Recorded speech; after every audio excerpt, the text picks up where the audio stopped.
which is the most difficult question posed to you so far in your life? This is the question. This question, which is the most difficult question posed to you so far in life, is the most difficult question in my life. Yes, there have been difficult questions. I can narrate many. As far as the most difficult question is concerned, because it's not a very common question, I will never tell it to the masses, to the public.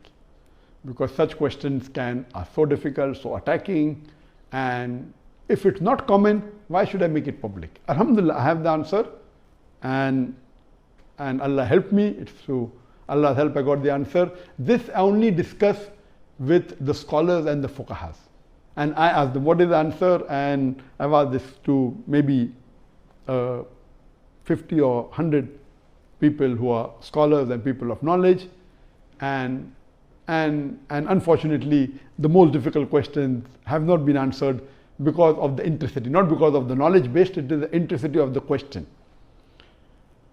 So those questions which are attacking Islam, and they're not common, and it's difficult to understand the answer.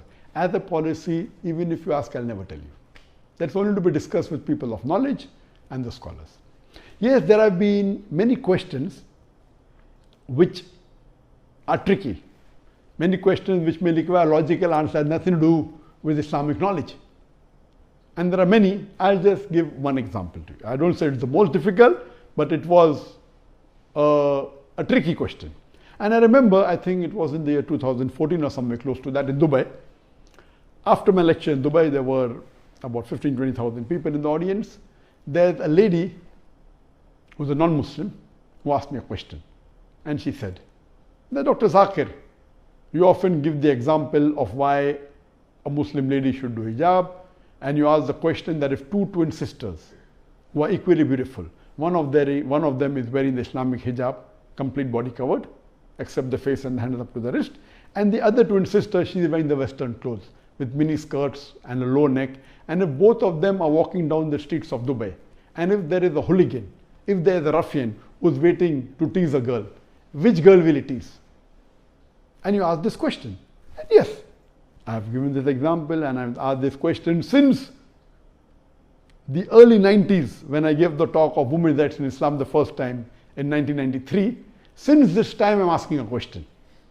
And I've asked this question in public forum that which girl will you tease? And always the answer has been, but natural, the girl wearing the Western clothes in mini skirt or low neck because she's attracting. And for 20 years, the answer has been same. Now this lady comes up and she repeats the question, but she says that according to me, the girl wearing the Islamic hijab would be teased. I said, why? She said, because the man would like to know what is behind the clothes. That's why he will tease the girl wearing the Islamic hijab. And my daughter who was in the audience, she said, no, Abba is trapped. My father is trapped. And I was taken aback that this was never answered. So what I say, these type of replies are mainly devilish replies to try and trap.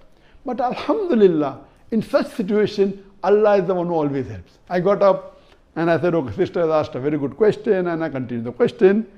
And I said, though I disagree.